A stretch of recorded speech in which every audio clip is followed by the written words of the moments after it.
Hi everyone, welcome to the Diamond Mothering presented by Caroline and Lisa. This is our beautiful happy place for mothers.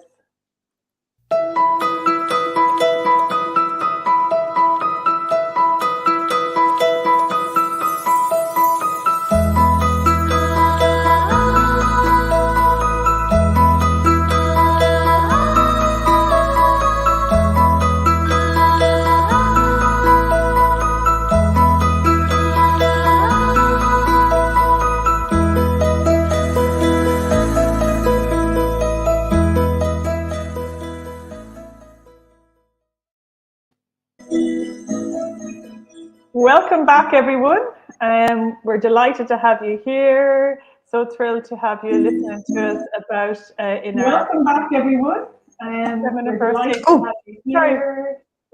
Oh, do you know what? That's me. This is my other computer. We're in stereo, everybody, tonight. Sounds pretty cool. I was like, that sounds a bit like myself. Oh, cool. That's funny. Yeah, okay. Sorry about that. Sorry, Caroline. That was very off-putting, wasn't it? I was wondering what was happening there. Out-of-body experience. Okay, well, yeah, what I was going to say that last time we were talking about last Monday, I asked Lisa to come on and talk about the keys that are within her new book, The Emotionally Powerful Mother, because I'm really excited about teaching women to use these keys within her amazing new book. And last time Lisa spoke about the key around, pressing pause, and when we've got this kind of emotionally charged situation, how can we validate our daughter's experience, our emotional experience, so that we can move into kind of the place of control. And then this week, I would love her to go on and talk about the second, third, the keys that move on from that. We talk about the pure potential that can be created from that. And Lisa, I'd love you to explain that, expand on that a little bit to mothers, to give them the tools to see, if they've been practicing that over the last week. And I'd love you to look back on the last live if you missed that, and catch up, and then start to put it into action. But to move forward from that, if they've been practicing that pause, what's the next stage on from there that they can start to practice going forward, Lisa? Thank you. So these keys really apply to anybody at any stage and with anybody in any relationship. They're really emotional keys that you can use when you're feeling overwhelmed or activated, and it's to help you get out of that loop. So last week we talked about validation and how one of the things that happens when we are emotionally charged, it's very hard to communicate, and often we end up creating conflict and we end up creating division. And even though we might try really hard to come into harmony with that person and to explain ourselves, it's almost like there's so much emotional charge there. We just can't seem to be able to talk to them in a way that they don't get defensive, or I don't have an undercurrent of blame.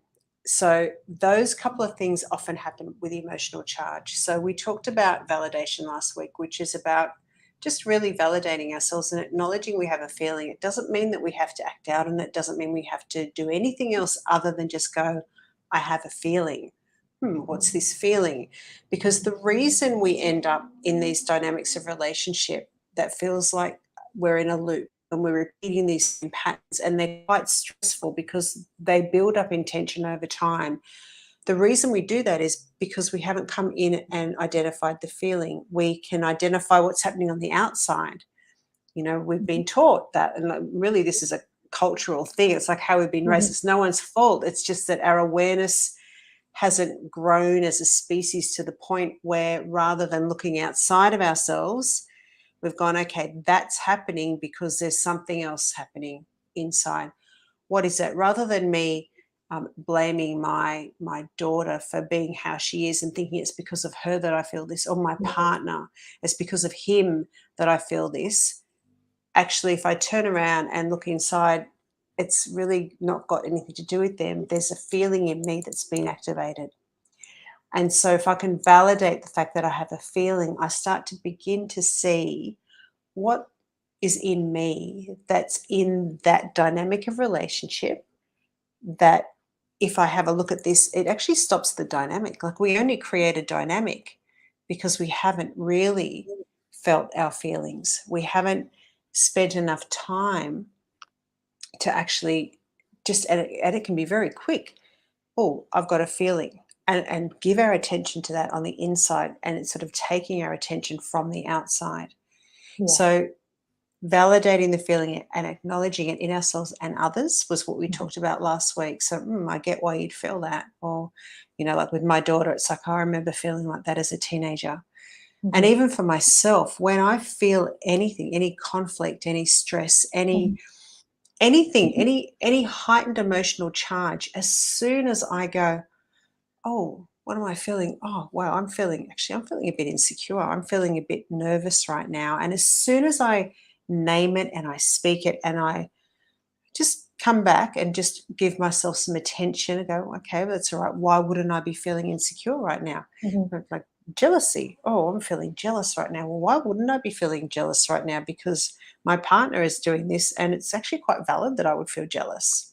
That's okay. I don't have to act out on it, but I'm acknowledging it so that I can then go and investigate further as to where it's come from in me.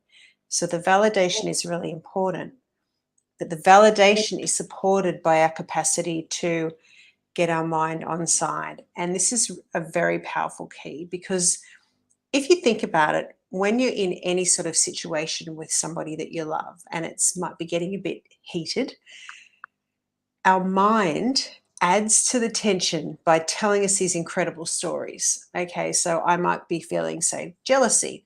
Our mind's going, oh my gosh, what are they doing? They've probably got girlfriends all over the place, or they're going to leave me, or whatever it is. So the mind adds this great story to whatever's happening with us. The mind's job is to help us solve our problems, to help us fix what's going on. So as soon as there's a perceived problem or a perceived threat, the mind just goes ballistic. So this key is about using the point of pure potential, that point where we have a choice to react and allow our mind to come in, and it goes downhill because the emotions build up, and we create more separation.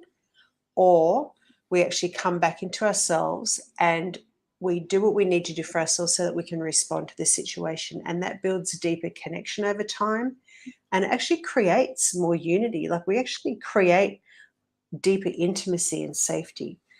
But we have to be able to use that point of pure potential. So the way we do that is we've got the validation thing happening, and that diffuses the charge. And then if we remind ourselves, this is an opportunity to grow. So if I'm saying to myself in the middle of a conflict, and this is practice, right? Because sometimes you just want to rah. But if in the middle of anything, I'm saying to myself, okay, I feel really powerless right now, but I know this is an opportunity. I'm actually in an emerging process. I don't have to think about the outcome. All I've got to do is just be with me and use this to learn more about myself, to really try and understand what's going on with me. So as soon as I start to tell myself that this is an opportunity and that I'm in a process, and it's okay, I don't need to know the answers, I don't have to fix it, I've just got to be in the process with myself. As soon as I do that, my mind goes, oh, okay, an opportunity. I'll help you look for a solution, right? So it's almost like we're getting our mind on side as soon as we start to tell ourselves that, because we're getting into a different state. We're getting into an open state, a state where we want to connect with that person, where we're getting curious, where we're in this process of investigation, where we're deepening the understanding of ourselves and others. And that's, we need our mind to come with us. We don't want our mind to tell us stories, because the stories create separation between us and the person that we love. And we can forget how much we love them. We forget that I love this person and this relationship is important to me. And instead we think, oh no, they left the toilet seat up. That's such a bad thing. And we make an issue about the toilet seat because we've completely forgotten the relationship and the love, because our mind has hung on to this thing that really annoys us and is really making us feel bad. So You know, like that, using that point of pure potential just before you react. Very powerful. Yeah, that's amazing. I absolutely love that.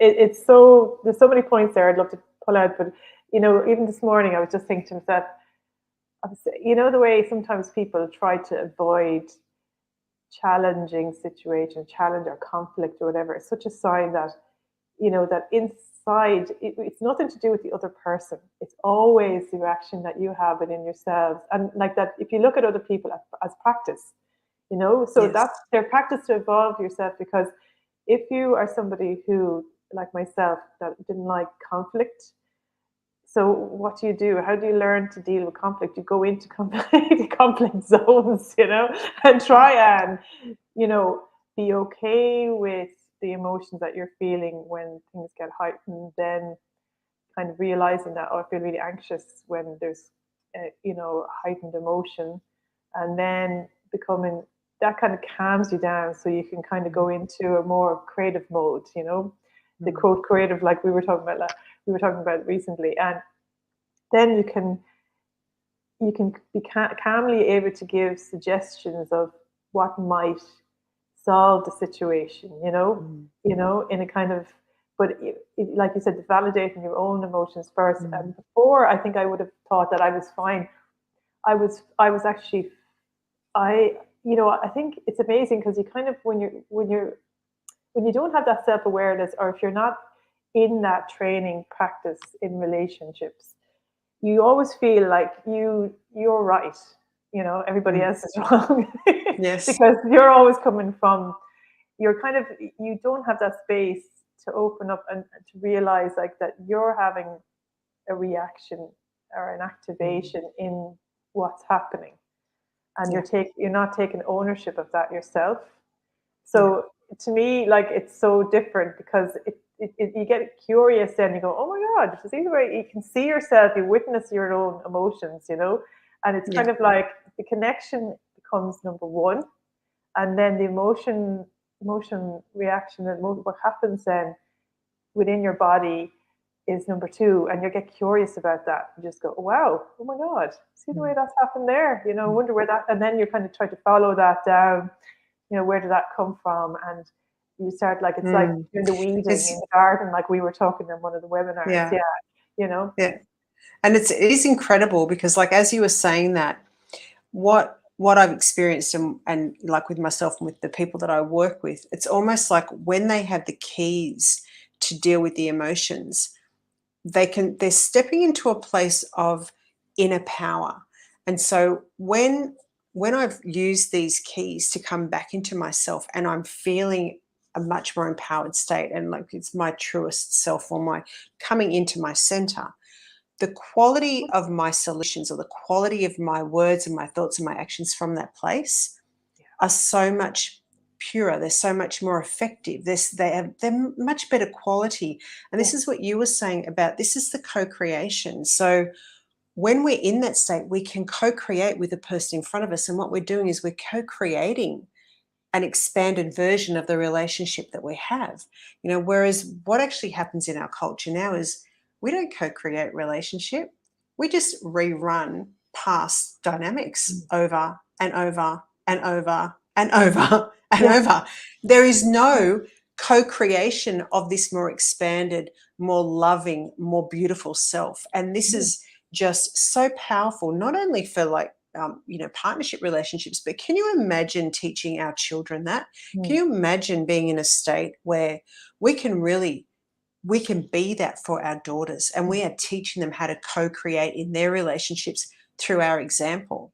yeah, And they're not going to grow up and be choosing unconsciously to step yeah. into relationships with people that are toxic or that don't honor them, because they already know how to co-create relationships. And if their partner can't step into that place, it's going to be very unsatisfying for them. Like they just would not choose that for themselves. Exactly. Yeah, and I love, actually, because, you know, when you talk about co-creation, there's the two people, but the moment is the seed of potential.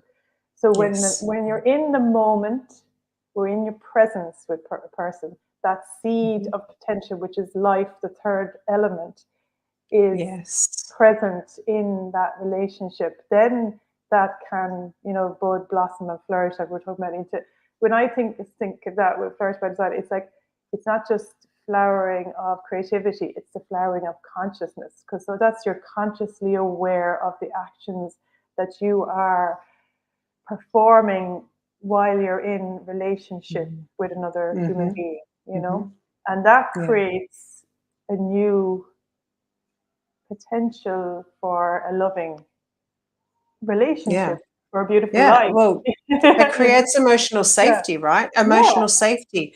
Now, I would say that a very large proportion of human beings have not even experienced emotional safety. Mm, You know, to be held, to feel like anything you are and you do and you bring to the plate, it's okay because the love is given. The love mm, is not taken away if you turn up a certain way. The love doesn't go because you're too demanding or because you say this. The love doesn't go. The love is a given, and the space that's created for you all the time is emotional safety, you know, so you can come and you can be vulnerable, and that creates more and more deeper levels of intimacy, not just partner but even with your child. You're developing this emotional intimacy, so because you feel so safe, you know, it's like this haven in this crazy world yes, where there is very little space and emotional safety, you and know, that's it. so it's And very important. really, we're deregulating, you know, like our fear within our bodies. You know what I mean? Because we've all had that conditioning where we haven't been able to trust love, nearly. You know, because it's been given to us and taken away, given, taken away. So it's kind Yes. of like there's this defensiveness around love and, you know, control and defensiveness. You know, so there's not been that kind of foundation of just that constant loving presence. You know, so that's Mm. really what you're teaching, like, is that creating the practice of that, you know, and then as you Yes. practice it, that builds trust in the Yeah. relationship, doesn't it? Yeah. Yeah, it does. And that trust, it's so deep and it becomes unshakable, and it's something, you know, like I've talked to people before about this. It's like you are all in the relationship. You know, I mean, I've had experiences with partners where, you know, they might go out and you might see them attracted to somebody else, and there's a vibe, like you can feel that there's a vibe. And it's almost like when you have a conscious relationship, those things are really clean. There's no exchange of energy or unconscious, you know, wanting to be validated, you know, because sometimes you'll go out, you want to be validated. If you're a woman, you sort of flirting with a guy to be validated. If you're a guy, you might flirt with a woman because you feel good. That sort of thing doesn't happen, because when you're in a conscious relationship, you're really in it, Mm-hmm. you know, and there's none of this other stuff going on. So there's trust. And that, you know, even in terms of our children, like coming back to mums and their daughters, when you have that level of trust, she can trust you to always be the same. She turns up, she knows you're going to love her. She knows there's nothing that's going to be, whoever, what happens to her, she can always be there and trust you. And for a child to know that the love is never going to be withdrawn consciously or unconsciously, because we do that when we make our children responsible for our emotional well-being. If I rely on my child to be a certain way in order that I can feel good about myself, then I unconsciously withdraw the love if she is not doing what I think she should be doing. Yeah. And she feels that. So this is what you said before, the push and the pull Mm-hmm. of that, and we all know it because most of us have grown up in environments like that, where the love was on again, off again. You know, if Yeah. we were good, if we did the right thing, you know, we could feel love, we'd feel approval, and so we become people pleasers because the love is not always there. Mm-hmm. You know, so this is like, it is so powerful to create these sorts of relationships from with very young children, if we have them, so that they have that sense of safety, which gives them the space. You know, we've talked about that before too, haven't we? Like that, Mm-hmm. the feeling of space around me that I can feel, Yeah. that I don't have to hold it all in and like not feel, you know, just to feel that space. Yeah, the safety to do it. Yeah, absolutely. That's amazing, Lisa. Thank you so much. And we'll keep going. And next week we'll go on to next and expand on that again, because we could keep talking about this, but Yes, it's we really could. great. Give people a chance to practice it, from week to week, Yeah. and put it Yes. into practice, because that's the thing. It's amazing listening to it and concepts, but really it's experiential. You have to practice these things to kind of make a difference in your life, but it's so doable, and Yeah. as you keep practicing, what is amazing is that those activations that we describe, those emotional triggers, they start to diminish and disappear. So it does get easier and easier and easier, Yes, it and makes the does. relationship much more fluid, and Mm. enjoyable. Yeah. So, and it frees up your life to do other things and just have it. Mm. Yeah. So Yeah. Well, it's it's amazing. actually our natural state. That is our Yeah. natural state. We Yeah. we in our natural state, we automatically go into relationships like that. It's just that the way we're raised and the way our culture is and the way the dynamics of relationships are, it's normal, but it's not natural because our feelings aren't given a place to process in our Yeah. society, Yeah. so, and it's when it's your natural state, it's easy. It's much easier. Yeah, Just takes a bit exactly. of practice to get there. That's all. That's it. That's it. Amazing, Lisa. Thank you so much. And thank you for everybody who's listening and listening on the playback. And we'll be back on Wednesday. We're in the same, it's different. We're on the same day now, which is exciting for us. Yes. Mondays and Wednesdays were on the same day. It's wonderful. Yeah, amazing. So we'll see you back on Wednesday, and we have an exciting guest on Wednesday. So thank you so much for listening. And thank you, Lisa, for expanding on that point of pure potential. Amazing. We'll be back on Wednesday for the interview, and then we're going to come back on the Feminine First Aid next Monday to do some more talks around Lisa's book, The Emotionally Keys. Powerful Mother. And then there's a free download as well that There yeah, is. yeah, A free on our mini website. book just Yeah. in the a link in the post. Yeah, to support you on that journey. Thank you so much, Lisa, and thank you, Awesome. everybody. Thanks, And we'll see you on everyone. Wednesday. Bye. Thank you.